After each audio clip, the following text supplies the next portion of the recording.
You did this! No, Thea! Stop! What's going on? She started it!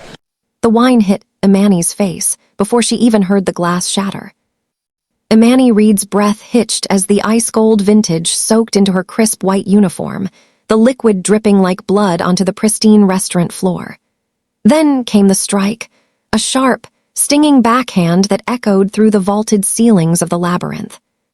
Pain flared across Imani's cheek, searing and sharp. For a heartbeat, the entire five-star establishment went paralyzed. The elite diners at the surrounding tables froze with their forks midair. The busboys by the kitchen doors stopped dead. Even the soft jazz overhead seemed to fade into a vacuum of terror. Seo Yura stood over her, draped in a deep red silk dress that looked like a warning flare against the dark mahogany of the dining room. Her porcelain face, usually a mask of rehearsed elegance, was contorted with a jagged, ugly arrogance. "That's what happens when a servant forgets her place in my presence," Yura hissed, her voice a low, lethal poison that carried to every corner of the room. Imani's skin crawled. She could feel the heat radiating from her jaw, a rhythmic throb that matched the pounding of her heart. 6 months. For 6 months she had bowed her head. She had endured the subtle racist barbs, the impossible demands, and the soul-crushing humiliation of serving the Seoul underworld's most vicious princess. She had watched Yura treat the world like an ashtray while Park Jun-Seok, the man who held the city in his hand, sat in the shadows and allowed it. Something deep inside Imani, a reserve of dignity she had kept locked away to survive, finally splintered. Behind Yura, Park Jun-Seok sat perfectly still, his dark suit blending into the shadows, his unreadable eyes fixed on the waitress. He didn't move to stop it. He didn't say a word. He didn't have to. Imani's hand moved with a cold, gravitational force before her fear could tell her to stop. The unthinkable was about to happen. Hello, fam. Welcome to Afro Underworld Mafia Stories. Subscribe now and join us on this unforgettable journey. Don't forget to also comment below where you're watching from. Now let's proceed with the story. The silence in the labyrinth was so heavy it felt as though the oxygen had been sucked out of the room. Imani's hand was still stinging, the physical sensation of her palm meeting Yura's cheek vibrating up her arm like an electric current. Yura lay sprawled against a mahogany table, her auburn hair disheveled, her eyes wide with a brand of shock that bordered on insanity. No one moved. The security detail looked to Park Jun-Seok, their hands hovering near the holsters hidden beneath their dark blazers, waiting for the signal to erase the woman who had just committed social and physical suicide. Jun-Seok finally rose. The scrape of his chair against the floor sounded like a gunshot. He didn't look at his fiancée, who was now beginning to let out a low, hysterical sob. He walked toward Imani, his movements fluid and predatory, stopping so close she could smell the faint scent of sandalwood and expensive tobacco. "You have a very steady hand for a waitress," he said, his voice a terrifyingly calm baritone. Imani didn't lower her gaze. "I have a steady hand for a human being who deserves respect, Mr. Park." Yura scrambled to her feet, her porcelain face now blotched with red. "Kill her, Jun-Seok. I want her head. I want her dragged out of here in pieces." Jun-Seok didn't even turn to look at the woman he was supposed to marry. His eyes remained locked on Imani's deep brown ones, searching for the crack in her resolve that never came. "You've caused quite a scene, Imani Reed," he murmured. "My men are already deleting the security footage, but the witnesses in this room have eyes. You've just publicly damaged the prestige of the Park name. A prison cell would be too easy. It would make you a martyr." He signaled to his lead guard. "Take her to the estate, not the holding rooms, the East Wing." Yura's scream of protest was cut short as Jun-Seok's hand clamped firmly onto Imani's elbow. It wasn't a violent grip, but it was absolute. He leaned in, his breath hot against her ear. "You think you've settled the score, but you've just opened an account you can't afford to close. You destroyed a reputation I spent years building. Now you're going to owe me one." As she was led out past the shocked faces of her coworkers, Imani realized the restaurant hadn't been her cage. It had been her shield. By standing up, she had stepped out of the shadows and into the direct, scorching spotlight of a man who didn't believe in forgiveness, only in debt. And as the black sedan sped toward the Kang estate, she knew the price of her dignity was about to become her entire life. The black sedan was a moving tomb, the leather interior smelling of cold luxury and impending judgment. Imani sat stiffly, her eyes fixed on the neon lights of Seoul blurring past the window. She was no longer a waitress, she was a liability in transit. Beside her, Park Jun-Seok remained a statue of shadow, his silence more suffocating than any threat. By the time they reached the iron gates of the Park estate, the digital world had already begun to burn. Inside the sprawling mansion, the glow of a tablet illuminated Seo Yura's face, turning her porcelain features into something demonic. She wasn't just crying anymore, she was hunting. Her thumbs swiped violently across the screen, making calls that dismantled lives with a single word. By dawn, the Labyrinth restaurant was no longer a workplace. It was a crime scene of social leprosy. "They're done," Yura hissed as Jun-Seok entered the grand foyer with Imani in tow. Yura stood in the center of the hall, her red dress rumpled, her eyes bloodshot with a vengeful mania. "Every staff member who watched me hit the floor is blacklisted. I've made sure no reputable establishment in this country will hire them to wash dishes, let alone serve. They'll starve because they didn't protect me from this." She pointed a trembling, manicured finger at Imani. Imani felt a cold dread sink into her stomach. Her coworkers, people with families, people who had done nothing but witness her moment of madness, were being erased. "And her?" Yura's voice went shrill, cracking with desperation. "I've already called my father's contacts at immigration. Her visa is being flagged as we speak. I want her deported by noon, but not before she spends a week in a detention center so she remembers exactly what happens to a cockroach that bites." Imani stepped forward, her voice tight but unwavering. "You'd destroy a dozen lives just to soothe your bruised ego. You're not powerful, Yura, you're just small." Yura lunged, her hand raised for another strike, but her wrist was caught midair. Not by Imani, but by Jun-Seok. His grip was so sudden the room seemed to vibrate. "Enough," Jun-Seok said, his voice dropping to a register that made the glass chandelier above them hum. He looked at his fiancée as if seeing a stranger. "You're making phone calls in my name, Yura. You're destroying my business interests to settle a grudge. You think I brought her here to satisfy your bloodlust." He tossed Yura's hand aside and turned to his head of security. "Cancel the blacklist. Tell the Labyrinth staff they are on paid leave.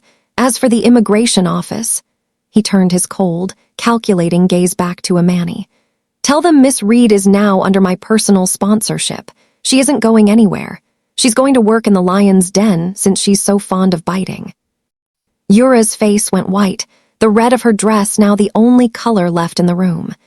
Imani realized with a jolt of terror that she wasn't being saved, she was being sharpened. She was now the weapon Jun-Seok intended to use against his own house. The transition from the restaurant floor to the inner sanctum of the Park estate felt like moving from a fire into a deep freeze. Imani no longer wore the apron of a waitress, but her new role was even more taxing. Jun-Seok had dressed her in a minimalist, high-collared black silk dress, subdued enough to blend into the shadows, yet elegant enough to signal she was no longer mere staff. She was his silent observer, a ghost positioned behind his shoulder as the heavy oak doors of his private study swung shut. Inside, the air was thick with the scent of expensive cigars and the heavy, unsaid threats of men who traded in blood and secrets. 3 of the syndicate's top lieutenants sat across from Jun-Seok, their faces masks of strained loyalty. They barely spared a glance at Imani. To them, she was just another piece of the furniture, an invisible foreigner who couldn't possibly understand the intricacies of their dialect or their business. That was their first mistake. As Imani poured tea with a hand that remained as steady as a surgeon's, she didn't just listen to their words, she watched their bodies. She noticed the way director Kim's pulse throbbed at the base of his neck whenever the Sado alliance was mentioned. She saw the sweat matting the hair at the temples of the youngest lieutenant, but it was the man to Jun-Seok's immediate left, his most trusted advisor, Minho, who caught her attention.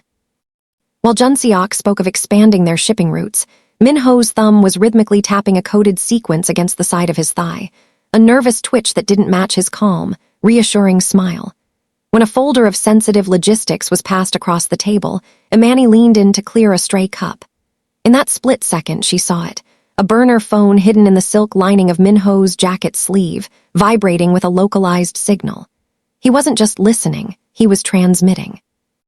The meeting ended with a round of stiff bows and empty promises of fealty. As the men filed out, Jun-Seok remained seated, his head tilted back against his leather chair, eyes closed. "Did you find the silence educational, Miss Reed?" he asked, his voice a low rumble.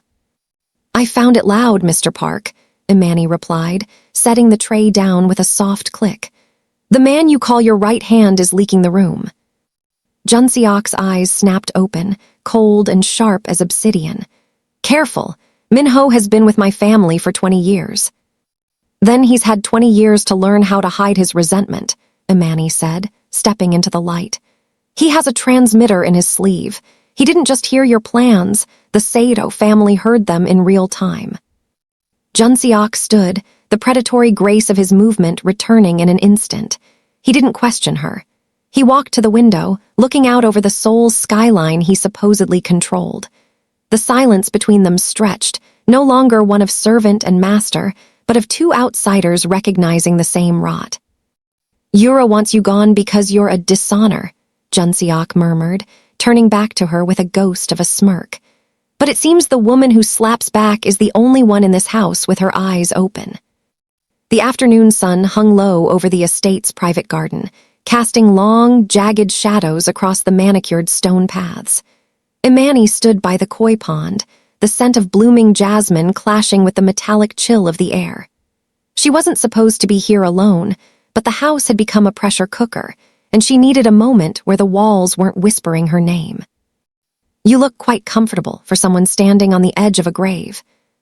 The voice was like a razor blade dragged through silk. Imani didn't turn. She watched the orange swirl of a fish beneath the surface. "The garden is open to everyone in the household, Miss Seo. I assume that includes me."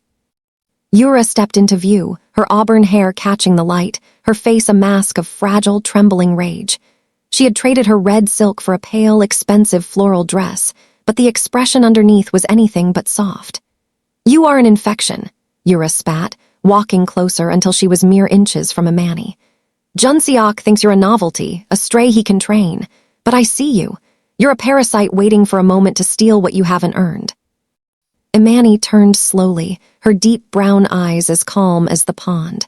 "I haven't asked for anything except the respect I'm owed. You're the one who keeps handing me power, Yura. Every time you lose your temper, you show everyone how weak you really are." The insult hit like a physical blow. Yura's hand flew out, a frantic, uncoordinated swipe aimed at Imani's throat. This time, Imani didn't wait to be struck. She caught Yura's wrist in midair, her grip like an iron shackle. "Let go of me," Yura shrieked, her porcelain facade finally cracking. She struggled, but Imani didn't budge. "Look at you," Imani whispered, her voice low and dangerous. "You have the money, the title, and the man, and yet you're trembling because a waitress looked you in the eye. Status is just a costume, Yura, and yours is falling apart." Imani shoved the wrist back toward Yura's chest. The force wasn't enough to hurt, but it was enough to make the other woman stumble back into a rose bush. Thorns caught at the expensive fabric of Yura's dress, tearing the hem. "I'm not afraid of you," Imani said, stepping forward until she stood over the fallen fiancé. "I've survived things much harder than a spoiled girl with a mean streak. If you want me gone, you'll have to do better than a tantrum in the garden." Yura looked up from the dirt, her eyes wide with a terrifying realization. For the first time in her life, her name meant nothing. As Imani walked away back toward the estate, she didn't look back to see the tears of humiliation streaming down Yura's face. She had proven that the porcelain was hollow, and once a crack started, it was only a matter of time before the whole thing shattered. The tea in the library had long gone cold, but the air remained charged with a heavy, expectant stillness. Park Jun-Seok sat behind a desk of carved obsidian, the light from a single floor lamp catching the sharp angles of his face. He hadn't looked at a single document since Imani entered the room. He simply watched her, his unreadable eyes tracing the way she stood, shoulders back, chin level, a woman who looked as though she carried a crown rather than a tray. "Sit," he commanded, though it sounded more like an invitation. Imani took the seat opposite him, her movements devoid of the frantic, eager-to-please energy that usually filled his home. "I've spent my life watching people break," Jun-Seok began, his voice dropping into a low, gravelly timbre. "Men who have killed dozens, women who have manipulated empires, all of them eventually drop to their knees when the pressure gets high enough. They beg for their lives, for their status, for a shred of my mercy." He leaned forward, the light hitting his dark suit. "In the restaurant, when the guards surrounded you, and even in the garden today with Yura, you didn't even blink. Why didn't you beg, Imani?" Imani met his gaze, her expression a calm, impenetrable pool. "Because mercy is a gift from the powerful to the weak, Mr. Park, and I am not weak." Jun-Seok's brow quirked, a flicker of genuine surprise crossing his stern features. "I grew up in a place where your name wouldn't mean a thing," she continued softly. "I learned early that if you beg for your dignity, you're admitting it was never yours to begin with. It was something someone else lent you. My dignity belongs to me. You can take my job, you can take my visa, and you can take my life, but you can't make me ask for permission to be a human being." The silence that followed was different than the ones before. It wasn't the silence of fear or the silence of observation. It was the silence of a man reevaluating the foundation of his world. Jun-Seok looked at his own hands, hands that had spent a lifetime demanding submission. He had always equated power with the ability to make others kneel. But looking at the woman across from him, he realized he had been surrounded by cowards and sycophants who only mirrored his own cruelty. Imani wasn't a mirror. She was a window into a kind of strength he had never possessed. "Everyone in this city fears me," he murmured, almost to himself. "They fear the consequences of my anger, but you simply respect yourself more than you fear me." He stood up, walking toward the window to look out at the sprawling, glittering lights of Seoul. For the first time, the empire he saw felt fragile, built on the shallow breath of terrified men. "You're a dangerous woman, Imani Reed," he said, turning back to her with a look that was no longer cold, but deeply, dangerously intrigued. "Because you've just shown me that my power is only as real as the fear I can inspire, and against someone like you, I have no power at all." The atmosphere within the Park estate had shifted from a cold war to a desperate, hidden hunt. Seo Yura moved through the corridors like a ghost fueled by bile, her footsteps silent on the silk rugs. She knew the library conversations were becoming longer, and she knew the way Jun-Seok looked at the waitress was a death knell for her own ambitions. If she couldn't break Imani Reed's spirit, she would have to criminalize her existence. It was late when Yura slipped into the staff locker rooms, a place she usually considered beneath her notice. In her trembling hands, she clutched a heavy, nondescript envelope. Inside were $50,000 in sequential, unmarked bills, funds diverted from the syndicate's private South China Sea accounts. It was money that didn't officially exist, used only for the kind of transactions that ended in unmarked graves. To the syndicate, stealing this wasn't just a crime. It was a declaration of war against the family. With a jagged, triumphant smile, Yura pried open the locker labeled Reed, and shoved the envelope deep into the toe of Imani's spare work shoes, burying it beneath a modest stack of folded uniforms. The next morning, the storm broke with surgical precision. Imani was in the middle of preparing Jun-Seok's morning briefing when the heavy double doors of the study burst open. It wasn't the guards who entered first, but Yura, flanked by Min-ho, the advisor Imani had already flagged as a traitor. "It's gone, Jun-Seok," Yura cried, her voice pitched in a perfect frequency of faux distress. "The emergency ledger cash. It was missing from the vault this morning. I told you bringing an outsider into the inner circle was a mistake. I told you she was a parasite." Jun-Seok didn't look up from his coffee, but the air in the room dropped 10 degrees. "Search the staff quarters," he said, his voice a flat, dangerous monotone.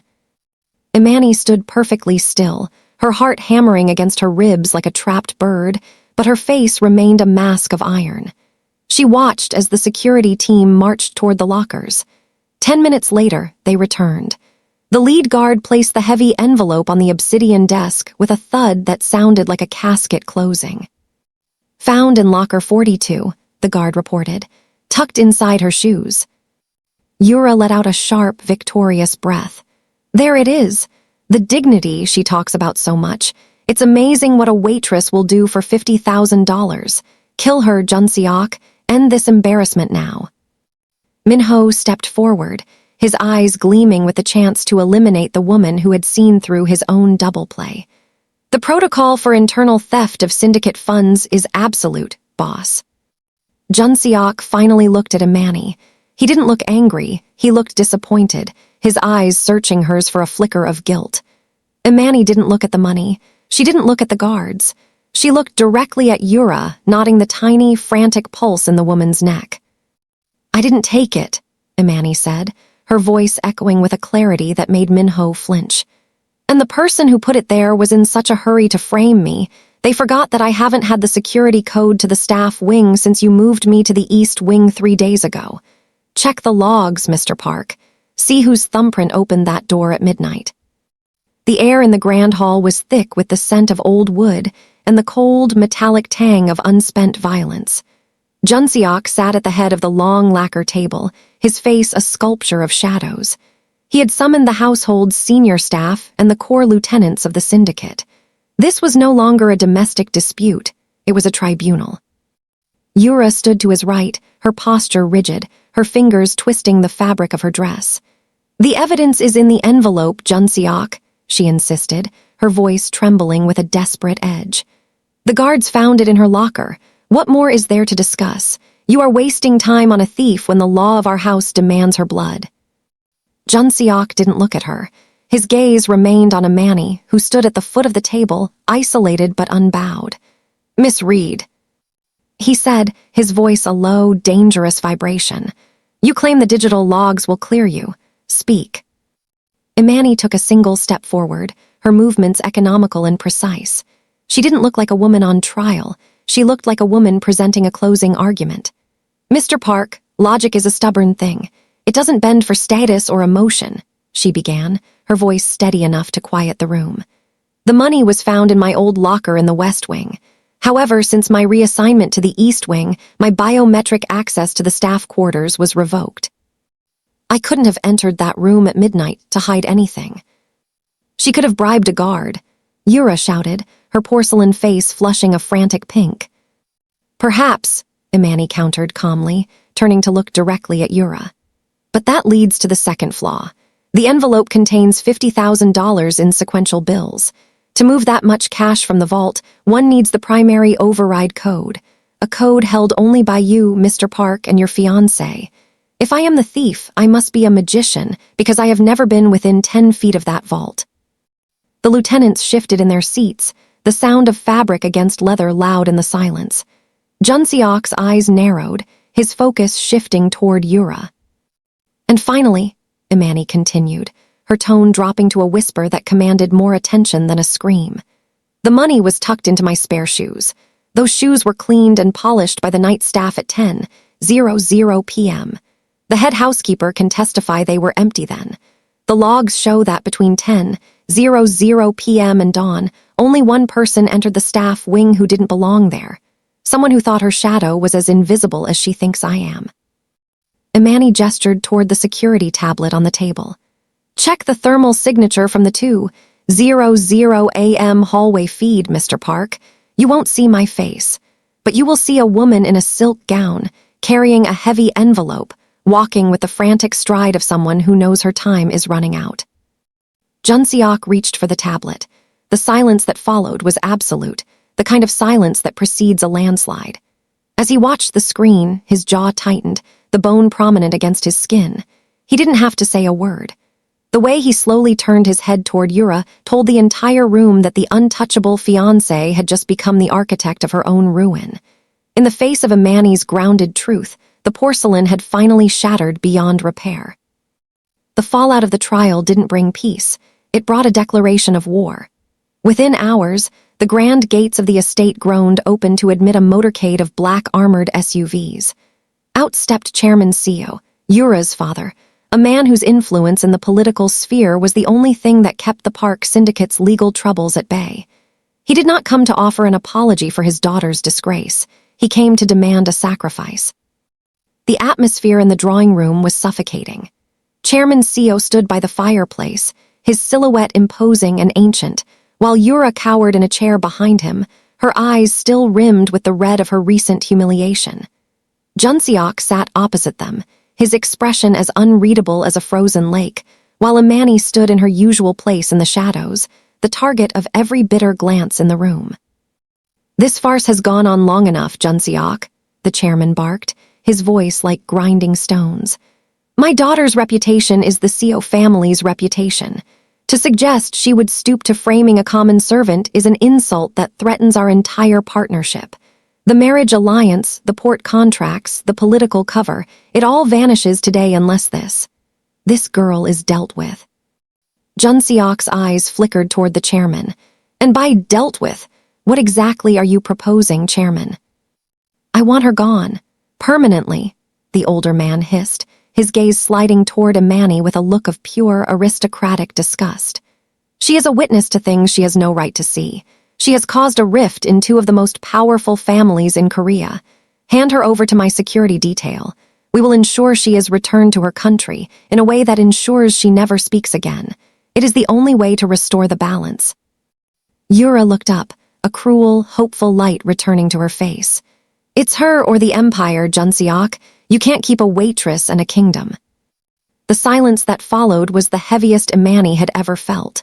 She could feel the weight of the kingdom pressing down on her. She was one woman, a foreigner with no title and no name, standing against a tidal wave of systemic power. She looked at Jun-Seok, expecting to see the cold calculation of a businessman who knew when to cut his losses. Instead, she saw a man who looked profoundly bored by the chairman's threats. Jun-Seok stood slowly, buttoning his charcoal blazer. He walked over to Imani, standing so close she could feel the heat radiating from him. "You're right, Chairman," Jun-Seok said, his voice a low, lethal purr. "The balance has been disturbed, but you mistake where the power lies.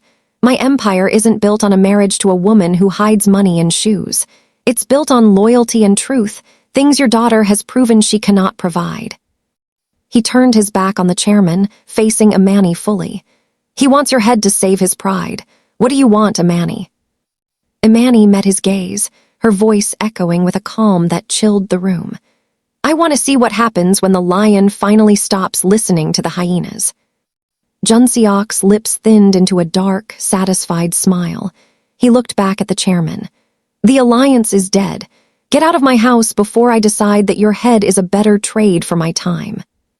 The silence that followed the departure of Chairman Seo and his daughter was not empty. It was the heavy, charged quiet of a world being rebuilt from the ground up. In a single afternoon, the alliances that had anchored the Park Syndicate for decades had been severed, leaving Jun-Seok standing at the center of a storm he had intentionally summoned. He turned to Imani, the cold, lethal mask he wore for the world finally softening into something resembling awe. He didn't see a waitress or an employee. He saw the only person in his life who hadn't been bought, sold, or broken. "The chairman was right about one thing," Jun-Seok said, his voice a low, resonant hum in the cavernous room. "You are a witness to things you have no right to see, but he was wrong about the solution. I don't need you to disappear, Imani. I need you to stay." He walked to the obsidian desk and picked up the heavy signet ring, the seal of the syndicate's internal affairs, and held it out to her. It was more than a piece of jewelry. It was the authority to investigate, to judge, and to speak the truth without fear of the consequences. "I spent my life building a kingdom of shadows, thinking fear was the only currency that mattered," Jun-Seok continued, his eyes locked on hers. "But you showed me that fear is brittle. It shatters the moment someone stands up to it. I'm ending the engagement. I'm ending the old alliances. From today, the Park name will stand for something else, and I want you to be the one who ensures we never forget the cost of dignity." Imani looked at the ring, then at the man who had risked his empire for a woman who possessed nothing but her word. She realized then that her unthinkable act in the restaurant hadn't just been a slap against a bully. It had been the first brick in a new foundation. She reached out, her fingers brushing his as she took the seal, not as a subordinate, but as a partner. The old order trembled before a lie, Imani said, her voice clear and unwavering. The new one will thrive on the truth. Outside, the sun was setting over Seoul, painting the sky in strokes of bruised purple and triumphant gold. The labyrinth was gone, but something far more formidable was beginning. For the first time in her life, Imani wasn't just surviving a world made by powerful men. She was the one who would decide how that world was governed. The waitress who had done the unthinkable was now the woman who held the keys to the kingdom, and the city below had no idea just how much was about to change.